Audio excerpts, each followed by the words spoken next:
school, being active in the youth, and I had to do the very interesting choice making between studying theology and going to study law. I graduated from matric in 1991. 92 I was teaching, assisting like an assistant teacher. In 93 I was accepted to study law with the University of Western Cape, UWC. And I had to go and register for orientation the first week of February. Guess what? While I'm preparing myself for studying law, and I got a full scholarship from the Catholic Church locally there at home, boom, came my activism in the church propelled me into becoming a community activist, understanding what is happening in and around us. And having watched my dad used to be very active both in politics and in the church. So there's huge potential for the Northern Cape to indeed become that modern, growing and a successful province. It's a very intimidating vision, but it is attainable. Sure. Again, by Dr. Zaman. About the young people that are unemployed, or people generally that are unemployed. And so us sitting in these positions that we're sitting in, we must always think of how do we make sure that we grow the economy, that we create opportunities for others to become, to reach their own potential, to reach the higher heights in life, and as well as to benefit from the services that government is presenting to them. So for me, those are the two takeaways. As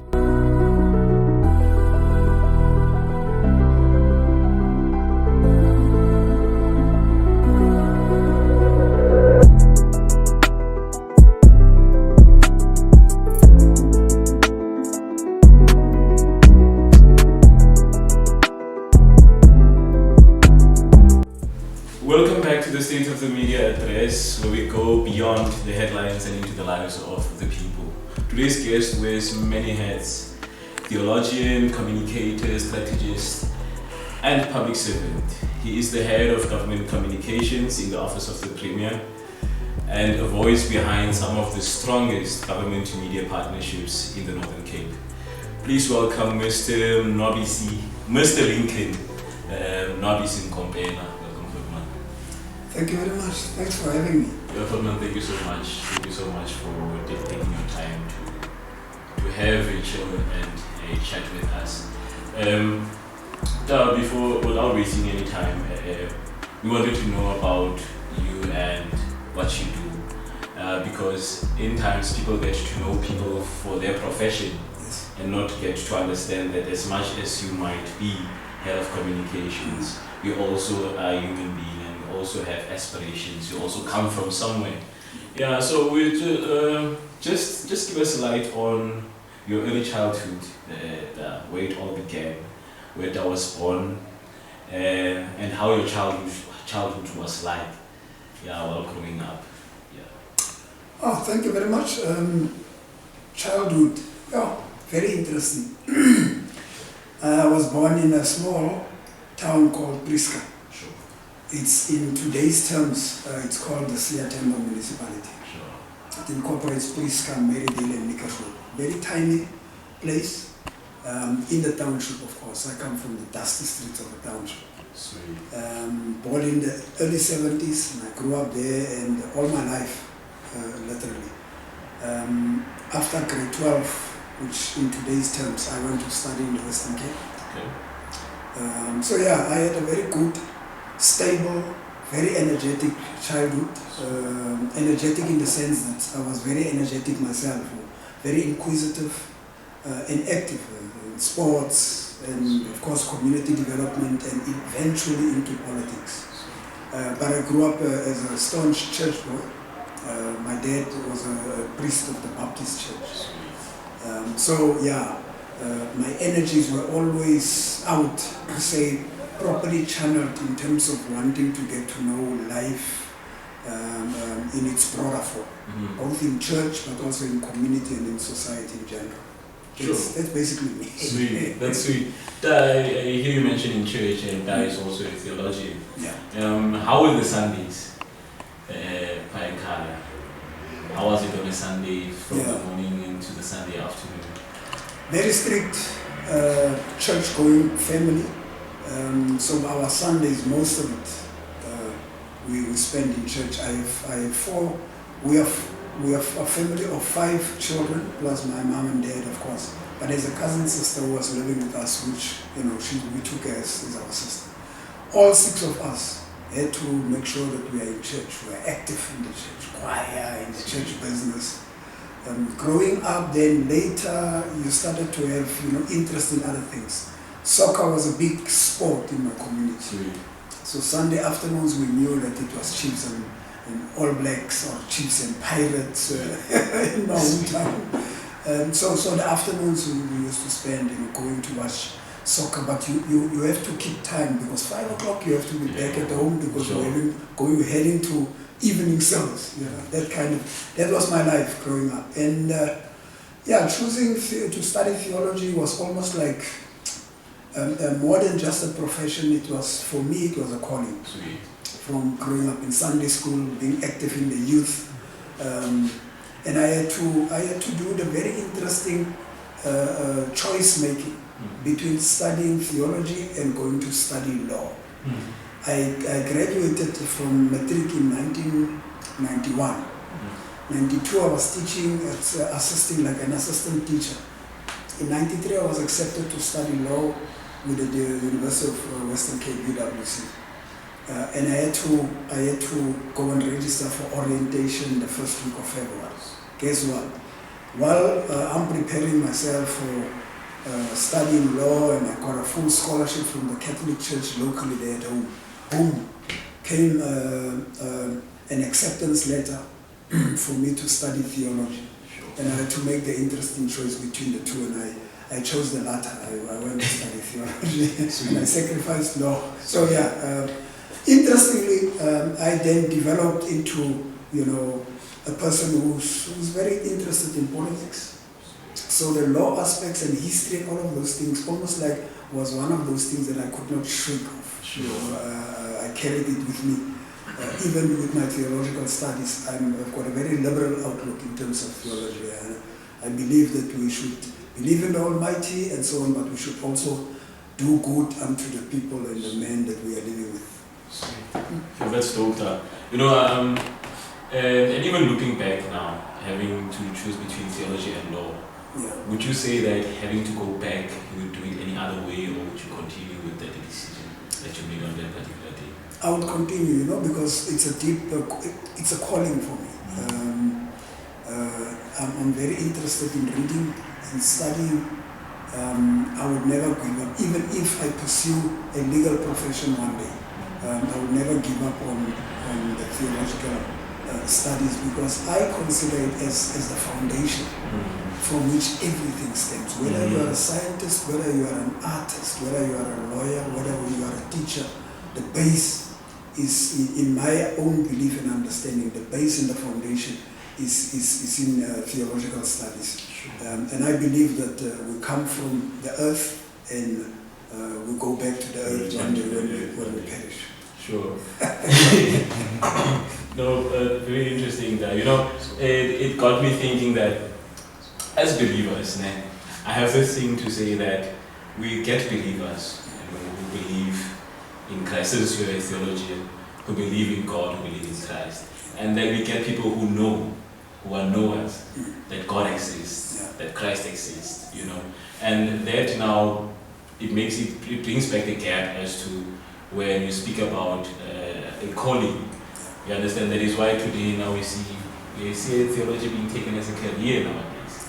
You understand? People are making a living from church. But I admire the fact that you say it's a calling. If calling is something you cannot run away from, it will find you where you are. But I'm humbled by the fact that you're saying that you would definitely choose theology over and over again. And I know such a calling is quite heavy. Theology and serving within a church, it's something I've experienced, and it's not a sneak cut course. You understand? In politics, at least what you are dealing with. In the church, everybody's just wearing a mask. You understand? You have to treat everybody the same, but they're just wearing masks. So I just wanted to know that how do you gel that with your church life with politics? having to be tolerant, and also aware of potential threats, having to treat everybody accordingly, but also being aware of what might be contaminating in other people. Sure.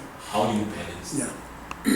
Look, I think my activism in the church propelled me into becoming a community activist, understanding what is happening in and around us. And having watched my dad used to be very active both in politics and in the church, like I indicated earlier.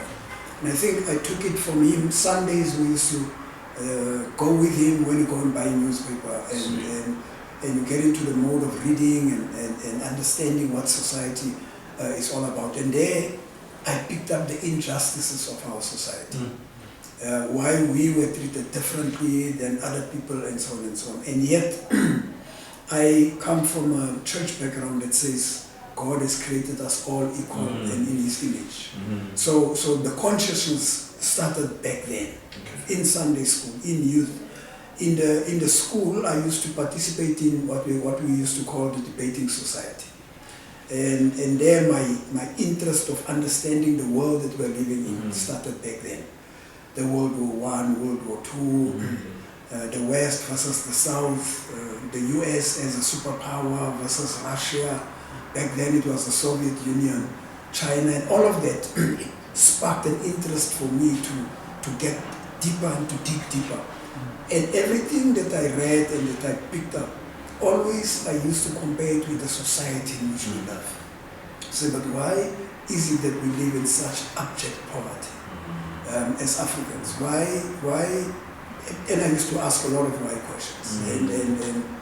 And our community is such a small community that we did not differentiate between black and colored townships. We intermarry, we are families, and across a color question. That's why in my area the most spoken language is Afrikaans. I can speak absolutely fluent Afrikaans and Xhosa and English because of that kind of cross-pollination. And as a result, you make friends, you become family, and we started to then participate in your youth congress structures. In courses at school, out in the community, in your youth congress structures, where you advance community development initiatives, and you start to raise interest and that passion made me to love my community such that I migrated naturally into politics, active politics. So it's not something that I easily can separate, because fighting for the just cause is both a biblical principle, but it requires for you to understand the politics that is happening around you. You must know what you're fighting for. Absolutely. So, I heard you touch on public speaking. To me, public speaking I saw as a self-taught skill for myself. Yes, but I'm an introvert. Yeah, I'm an introvert. So I just wanted to know what then sparked the essence of public speaking within you. Was it because you were too talkative or active, or was it the pulpit, or did you just realize within them and I speak well and I speak sense? So, and I also feel good when I speak. So I just want to know what sparked the public speaking essence within you.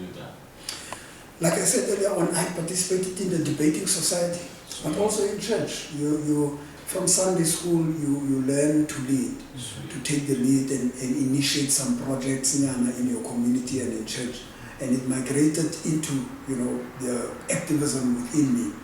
And I've learned the issue of public speaking. You build the confidence from your church involvement and activism into the politics, and that's why I can assume any platform. Any given platform, do thorough research, prepare myself, and go articulate the perspective that I want to advance, both in a community sector, but also in a boardroom sector, where you speak to executives, you speak to leadership. I believe in you open your mouth on a particular subject matter only after you have done thorough research and you are able to put the perspective across that is understood by people. So I almost think it came natural. but it required a little bit of professional training as well. One of my subjects that I did in my theological studies was public speaking. Speak to a community, speak to an audience, and be able to make sense. You know, when you open your mouth, you are able to engage intellectually and, of course, with due respect and for other people's views and opinions as well. Although you steadfast on your perspective on a matter, if you believe in it. I think somebody once said, you know, if you are able to stand for something, you must stand for it wholeheartedly with a clear understanding. Whether the next person believes you or not, or believe your perspective or not, there's one philosopher that says truth is not truth because you believe in it. Whether you don't believe, it remains the truth. Yeah, that's the. I'm trying to make a picture of the type of student you were growing up, but obviously perception is not always the reality. Yeah, to just finish the picture of your growing up, the process of growing up, your childhood, and you becoming a student, where I believe it's where now you had to make critical decisions, where now we, as students, were influenced by a lot of things, such as friends, economically, social.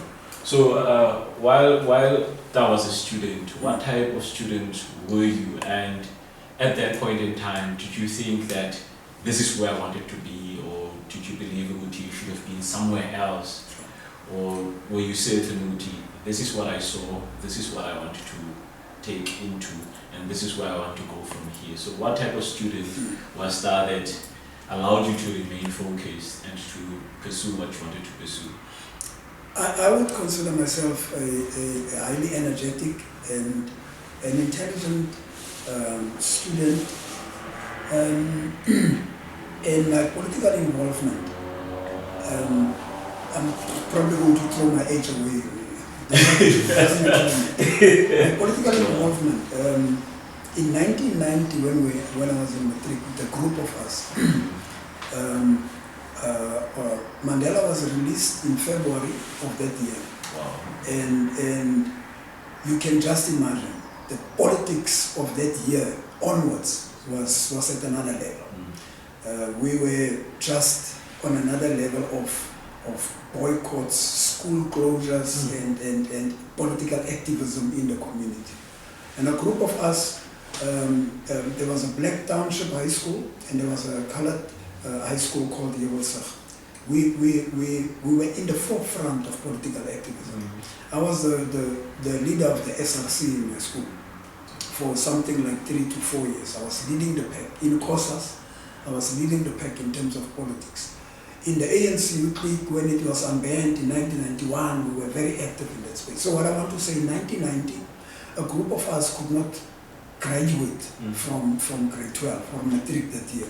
We then decided, no guys, let's go back and go and repeat in 1991 and make sure that we support each other so that we pass with serious accolades. And we passed with exemption from the cohort of the political activists, and everything from there was elevated. And so my outlook has always been to better myself and to be a better person than I am even today. I don't think I've reached the ceiling. Sure. I think there's still lots of potential. There's still lots of avenue for growth and for development. So that's the kind of student that I was, very active and highly, intelligent in the issues or in the subject matters that I was dealing with, up to my university years. Twice I received what they call a presidential award. Wow. Where my school fees was paid for the academic year, the next year as well. So there's still plenty of room for growth. That's dope. And that also it's also a message to matriculants who did not do well. Indeed. You understand, Rubuti? At least now it's a different era. Absolutely. Things are very accessible, it's easier. So I think it's also a call out to young people who want to get their matric to re-register and go and complete your matric. It's sad for beer, Yeah. but for taxi fare, you know. So I think we should also take that to note and applaud you for that. Indeed. While still on your personal life, and I just also wanted to know, when it comes to your family, how do you manage time? Because obviously it must be hectic for you. How do you manage, and how do you get to enjoy those little moments with family? Because I believe, we only have a moment to spare in life. Tomorrow is not promised, and the next couple of 16 minutes are not promised. So how do you take time to spend time with your family, and what do you treasure most about your household that you have built for yourself?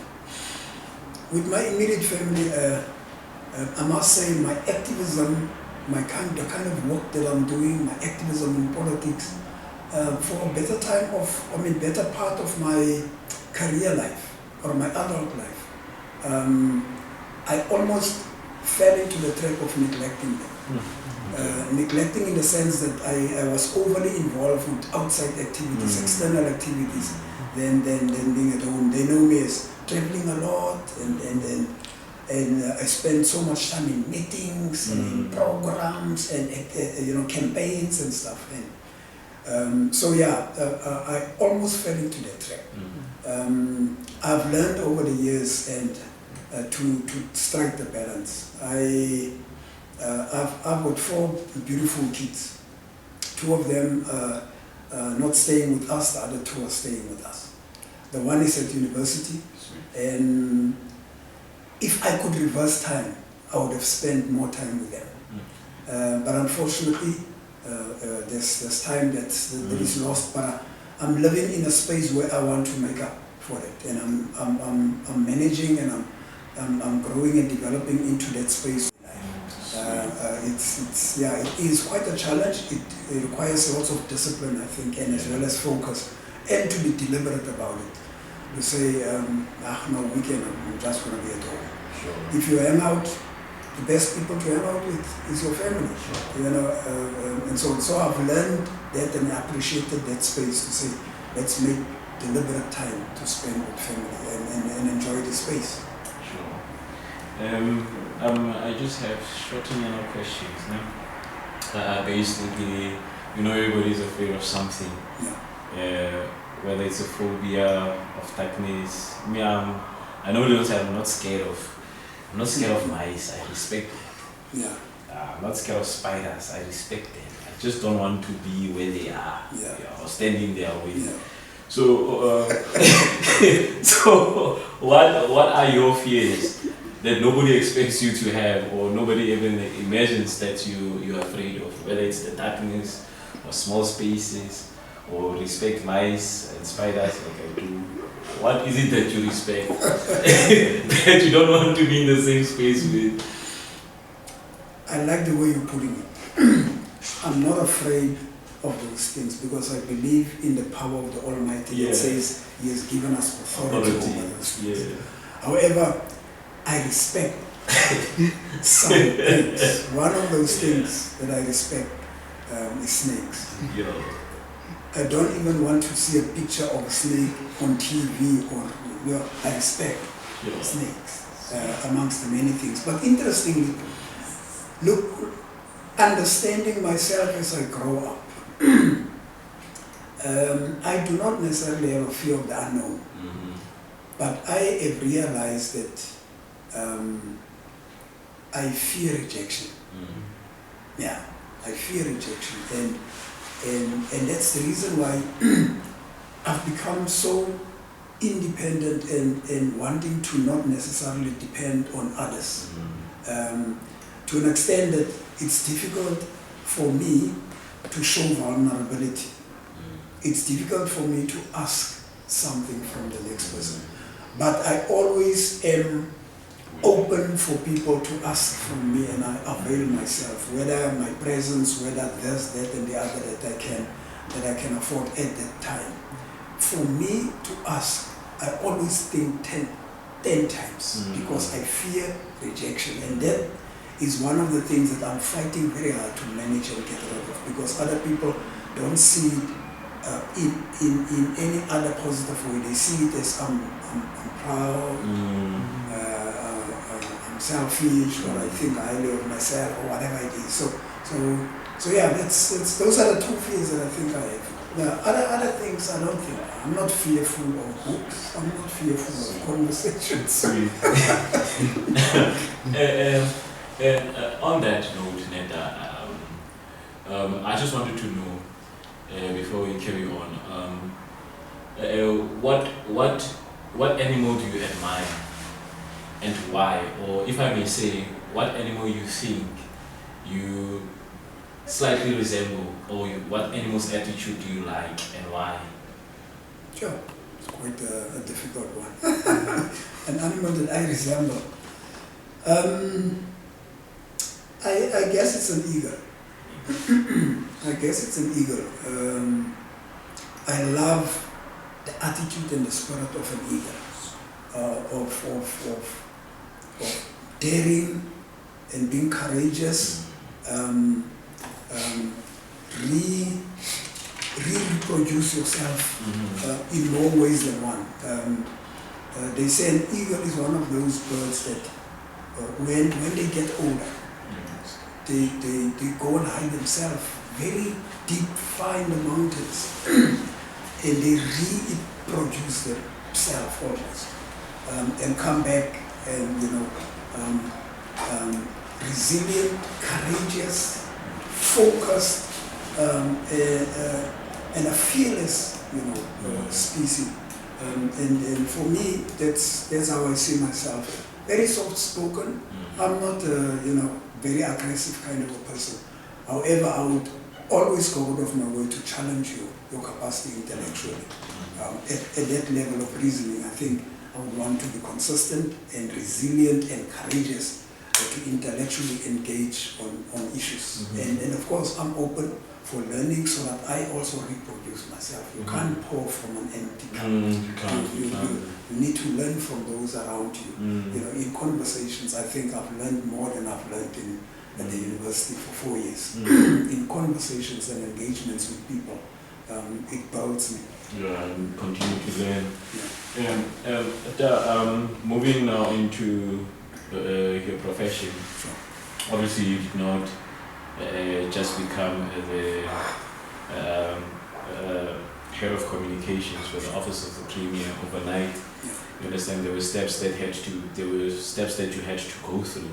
But I just want to ask you this, Ubuti. So because of what you went through and what you had to go through, on your appointment as the head of communications, what went through your mind and how was it like the first day when you walked into office, like, okay, you're the head of communications? Or when you were notified that, okay, you're going to be the new head of communications, whether it's you applied or whatever processes. But I just wanted to find out how was it the first day when you got the news that you are the new head of the communications for the Northern Cape? Interesting. If I can maybe just touch a little bit on my career path to the point where I got appointed as the head of communications. I was one of the youth commissioners in the province, 3 of us. And so I was exposed to the office of the Premier some 25 years back. On the 16th of June, I got appointed as a youth commissioner. And under Premier Monwabisi, I had the rare privilege of serving under all the premiers that we had in the administration. So from Premier Monwabisi to Premier Dipuo to Premier Hazel Jenkins, and a short stint of Mayor Griselda Chikela. She was the MEC for Education at some point, and then she became Premier after Premier Hazel Jenkins fell ill, and then Premier Sylvia Lucas, and then Premier Dr. Zamani Saul. So I've served in all of those administrations. And when I was appointed as head of communications back in 2007, I moved to the office of the Premier when I went to Salga for 2 years at the South African Local Government Association, and I came back as head of government communication. It was quite an intimidating space to move into. Intimidating in the sense that communications is a very dynamic field. And I always say to my colleagues that we have the unenviable task of profiling and communicating government work and government things that gets analyzed and that gets judged and that gets people's opinions, because our work is kind of work that is out there in the open space. Whether you release a statement, whether you engage in an interview like this, on the radio or on TV, people will always have differing opinions about what you relate or what you said and how you should have said it and. So it's a very dynamic space. So it was quite intimidating at first, but it's one of those fields I would think that you grow into. You grow every single day as a communicator. You grow. And every single day, you see, at my household, they know that I'm watching news consistently every day. I wake up with Morning Life, I wake up with AM Report, I wake up with ENCA, and I flip through all of those 3-4 channels and your CNAs and CNNs and so on. So that you stay abreast in terms of what's happening in the world. I jokingly say to my family, come, let's watch Morning Life, leave this other thing, you know what I mean? So that we know what is happening in and around us. And I can tell you, it's because of the nature of my work. The danger with it, though, that I've noticed, it's difficult to cut off. It's difficult to switch off. It's difficult to separate me from my work.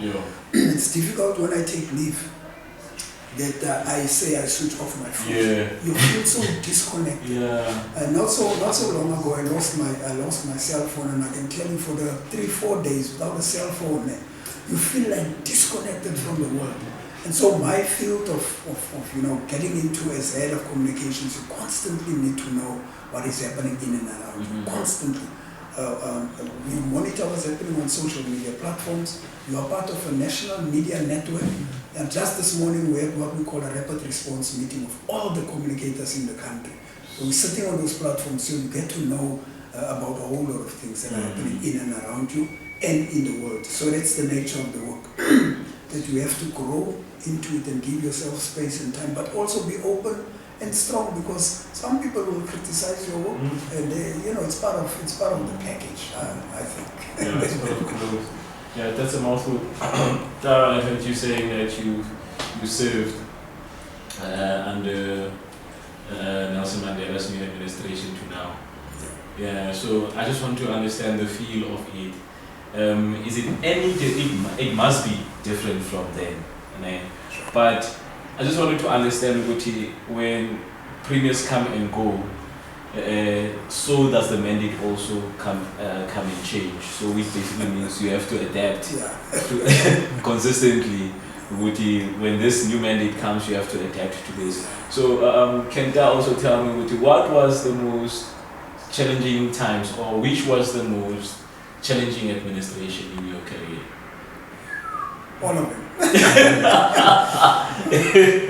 I must say all of them. Sure. Some to a greater extent, some to a lesser extent. Sure.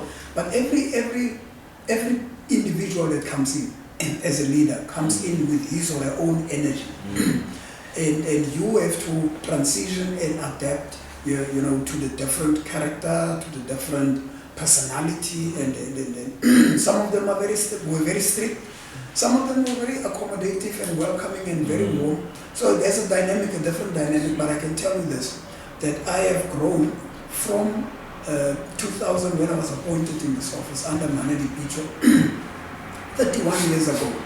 I've grown to appreciate what is governance. I've grown to appreciate what is service delivery. I've grown to appreciate, to understand the dynamic of being in government and the difficulty of actually governing. It's not an easy thing to govern. You constantly have to reproduce yourself, wake up and gather new energy, gather new outlook, and love the people that you are governing. We govern at the behest of the people. It's the people that go and elect a government and so on. So we have to understand that, but also you govern with passion. The policies that we formulate, the laws and the regulations would never enable us to run a country. What will help us to run a country is to build confidence and trust of the people that you are governing, the citizens. That kind of a relationship, you govern with passion. As much as you understand, you govern with understanding and intellect, you govern. So that is what I've learned with all of them. We are a 31-year-old province of the Northern Cape. 31 years ago, there was no Northern Cape. The Northern Cape, the Eastern Cape, and the Western Cape fell under what we used to call the Cape Provincial Administration, CPA. Northern Cape was established in 1994 on the 27th of April. We ushered in a new government. We had to establish a provincial government. We had to establish a provincial legislature. We had to establish what we call the judiciary on our own as a Northern Cape province. So I'm quite happy that in my lifetime I served in those administrations and I made my small contribution somewhere, you know, in the institutions where I worked and where I served and so on. Currently, we've crafted a very gigantic vision. And I'm going to say gigantic because it is an intimidating vision of creating what we call a modern, growing and a successful province. The Northern Cape is a province of 1.3 to 1.4 million people. We are a very small province in terms of numbers, in terms of population, but a huge province in terms of geographic space. But you know what is also interesting? We are the biggest producer of what we call solar energy or renewable energy in the country. So there's huge potential for the Northern Cape to indeed become that modern, growing and a successful province. It's a very intimidating vision, but it is attainable. Sure. Again, by Dr. Zaman. Absolutely. Sure. And also based on that also, and as a head of communications, the time and the period that you spent in this office, what can you say top your 2 or 3 proudest moments that you've had in this office? For me, the serving in this office currently, or as head of communications, exposed me to high-level engagement of issues of governance. I have the rare privilege of sitting with premiers, with MECs in an executive level where plans are discussed, programs are discussed, and ideas are shared, and you see them come to fruition. For me, it's such a humbling moment that I've learned to say I must never take for granted. Many other young people don't have or never had that opportunity, and I was one of the few who has that. That's the one takeaway. The second takeaway is that I've grown to become a person that I never imagined I would be in the administration as a public servant.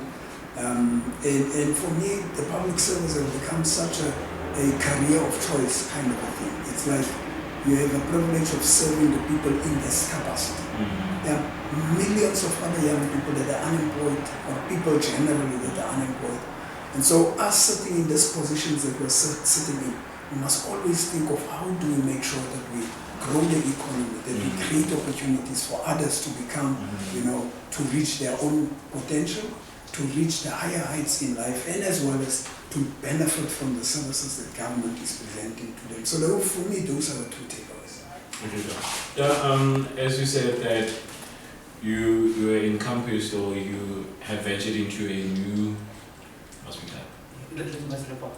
Only 2 minutes, please. Okay, so yeah, in short, if you leave this office, obviously you have a vision for this office. In years to come, if you were to leave this office, what would you like to be remembered by? What would you like to leave behind? Sure. I can surely tell you that I have made my contribution, a very significant part of my contribution, especially in the space of communications. I would want to reinvest myself in other people that will come and assume any other position behind me. And of course, I think I still have lots of energy to get into the space of maybe consulting and make a contribution to whoever is going to come and take over from me, as well as other communicators for that matter, both at the municipal level and at the provincial government level. But I think I have developed the passion for the space that even outside of the public service, I would want to operate in the media and communication space or in a public relations space. And I think I've got lots to offer, I've got lots to contribute, and I've got lots to share with other people that are in the space that I've learned as well over the years. So that is my outlook and that is my passion. Sure, in closing, I just wanted to find out for the last time, what would you like to tell this young individual or an aged man or any type of individual who is in a hole at the moment, and he or she looks up as if it will not reach that particular thing. So what message would you like to bring across to a person who is trying but feels as if their trying is not enough? Sure. In brief, I would want to say, the moment you give up on yourself, that's the moment that your dream dies. We must never give up on the person that we see in the mirror. I grew up liking Michael Jackson as one of my favorite artists over the years. And there's a song that he sings, I'm talking to the man in the mirror. And all of us must consistently and continuously encourage the person that you see in the mirror to say, never, never, never, ever give up. Not on yourself. Sure. Other people might give up on you, but never give up on yourself, because once you do that, it's the day you die. Sure. Being alive. Sure. Thank you so much. Number one, for supporting us. Number two, for keeping on pushing us, And number three, and for dedicating your time, you understand, to spend a couple of hours with us. We entirely appreciate that. We would like to thank Mr. Monwabisi Lincoln Nkompela for joining us, and please stay tuned to join us for our next episode. Now from me and Zenzile Sontlava, aka Ipariakwa Sontlava, and Mr. Monwabisi Nkompela. Stay tuned. Thank you. Thank you.